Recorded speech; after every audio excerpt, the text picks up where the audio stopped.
Tonight on KGW News, a focus on the future. America, we are not going back. As Vice President Kamala Harris makes her case to the American people. Also tonight, the newest COVID vaccine gets the stamp of approval. How soon you could get the shot.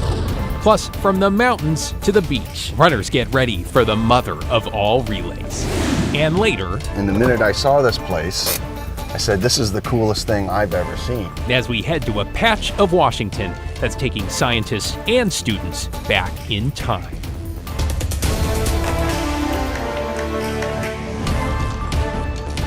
A very good evening, everyone. Thanks so much for joining us. I'm David Molka. We begin at 11 with Vice President Kamala Harris officially accepting her party's nomination for president, making history and laying out her vision for the country if she is elected in November. NBC's Bree Jackson takes us through the final night of the Democratic National Convention in Chicago.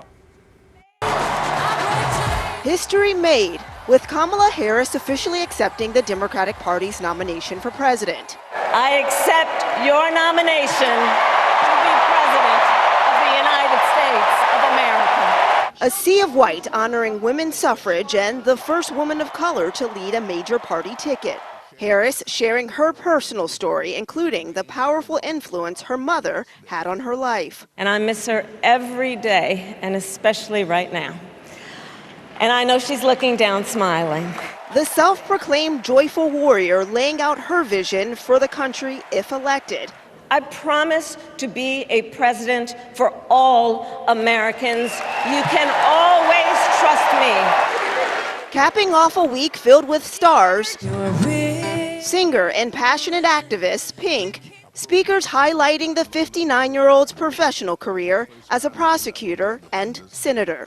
Kamala Harris can't be bought, and she can't be bossed around. Supporters taking direct aim at her rival, former President Trump. Our fallen veterans are not suckers. They are not losers. They are our heroes. Civil rights leaders highlighting her commitment to helping all people. We fought hard for LGBTQ loved ones to get out the closet. We won't go back. Harris says she's ready to lead the country toward a brighter future. The candidate who just recently stepped into the role, seeking the highest office in the land. The Harris Walls ticket is looking to take the momentum from here at the Democratic National Convention back to the campaign trail. Well, they'll have just over 70 days to try to convince voters to support them and reject the Trump-Vance ticket. In Chicago, Bree Jackson, NBC News. Well, let us take you outside now on a bit of a showery Thursday night here in the Northwest. 64 degrees in the Rose City with the rain set to ramp up in the coming hours. Ashley Grams is here in for Matt and joins us with a first look at your forecast. Ashley?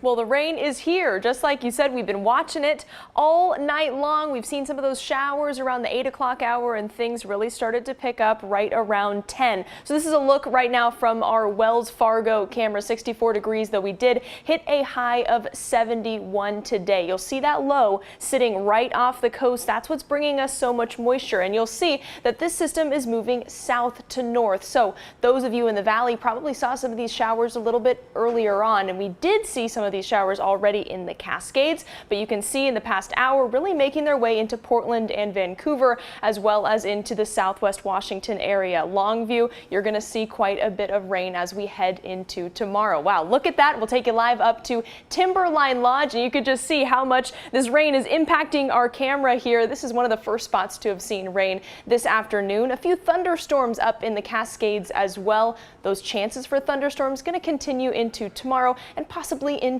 Saturday. Will come in just a few hours. We will start to see some runners up here for hood to coast. So if you're running or if you're just going to cheer someone on, I would say bring that raincoat with you. Here is that hood to coast forecast. Again, they are going from Timberline Lodge all the way to Seaside, and we could see rain all along the way. So those folks heading up in just a few hours, but sunrise isn't until 6:20. Some of them will be there in the dark. David? Yes, they will. Thank you, Ashley. And that rain, of course, not so welcome news for the thousands thousands of runners getting ready for the mother of all relays. The first runners start, as Ashley said, in just under 4 hours. And this afternoon, the KGW News Flash team, I love that name.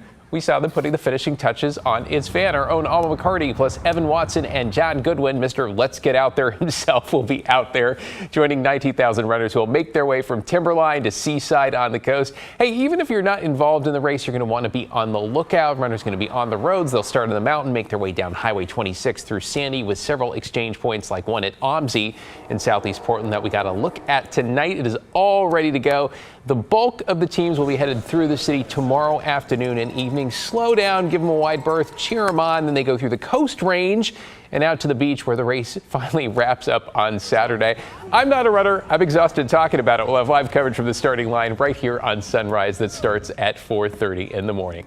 All right, speaking of Team KGW, Alma McCarty set to run legs 9, 21, and 33. I'm, of course, wishing you and everyone a great race, though we could unfortunately not let you lace up your shoes for a nude start just yet because, no pun intended, you have been chasing down some big news in health headlines. That's certainly true, David. The FDA today approved 2 new COVID vaccines. As to how soon you'll be able to get them, the Oregon Health Authority couldn't give me an exact timeline, but they did say they'd be available in the, quote, coming weeks, and they'd recommend the boost for anyone older than 6 months. The landscape with COVID viruses circulating is always changing. Dr. Dean Seidlinger, state epidemiologist with the Oregon Health Authority, says with new strains come new vaccines, updates to the original series, the latest just approved by the FDA. These are mRNA vaccines from Moderna and Pfizer that target the KP2 strain, one of the Omicron substrains that was recently and is still circulating in the United States. Health officials stress the protection they'll offer, especially against severe disease, as cases are expected to increase in the fall and winter. Certainly, it's much safer and much less miserable to get a COVID vaccine than it is to have to recover from COVID to get that protection. Because even those people who aren't in the hospital, if you recently have it, have reported a lot of brain fog and really bad fatigue. Dr. Seidlinger says those most at risk should get the shots sooner. Older adults, younger children, and people who are immunocompromised. But all of us, 6 months and older, should consider getting this vaccine. The protection starts within weeks after getting the vaccine. So if you're someone who's at higher risk, with COVID still circulating at fairly high levels now, it will offer you protection from the summer wave. And although there's no known date right now when the vaccine will definitely be at your pharmacist, OHA says it doesn't hurt to call and ask and schedule ahead of time. David? Hey, no, it does not. By the way, good luck to you and the team out there. Glad you're feeling healthy tonight. Thank you, Alma. Yeah, you bet. Let's get you caught up on tonight's other headlines now. 1 person is dead and 2 are in the hospital after a crash on Washington State Route 14 in Camas. This began late this morning when a manufactured home being transported on a flatbed got stuck trying to cross that narrow bridge between Camas and Washougal that caused a traffic backup. And according to Washington State Patrol, a driver tried to make a U-turn and then was hit by oncoming traffic. 7 cars were involved in that crash. The road was closed in both directions for several hours and reopened late this afternoon. Today, crews broke ground on a project to make Portland's 82nd Avenue safer. The work will focus on a 2.5-mile stretch near McDaniel High and the Jade District. It's one of the city's most dangerous corridors. You can expect to see some sidewalk closures for construction through the fall and winter. The first phase is set to be completed in 2026.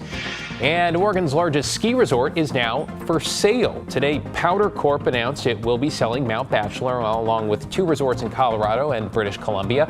This comes as the Utah-based company announced the sale of 2 Vermont resorts in what it says is an effort to focus and diversify its business. Mount Bachelor is Central Oregon's 2nd largest employer with more than 1,100 workers. Powder has owned the resort since 2001. Well, a new documentary is taking a closer look at mental health challenges for pilots with a focus on the incident over Oregon when an off-duty pilot allegedly tried to bring down an Alaska Airlines flight. You might remember last October, pilot Joseph Emerson was riding in a cockpit jump seat from Everett to San Francisco. He says what came next was caused in part by hallucinogenic mushrooms he'd taken to help him deal with depression. Here's a clip from the documentary trailer from the New York Times and FX. I remember having this feeling like, am I alive? In my mind, I was fighting for that reality. I grabbed the only two things that are in my eyesight that I think are gonna wake me up. Shut off handles. Wow. The flight landed safely in Portland. Emerson is currently out on bail and faces charges of interfering with an aircraft and reckless endangerment. The documentary is called Lie to Fly, looks at mental health protocols for pilots and calls for reform. It premieres Friday on Hulu. Still to come on KGW News at 11 on this Thursday. Zip up those backpacks. Portland Public School students getting ready to head back to class. We hear from the district's new superintendent ahead of the new year. Plus, it is the prehistoric discovery in eastern Washington that keeps on giving. We'll go for a dig in the dirt that's teaching kids all about the past.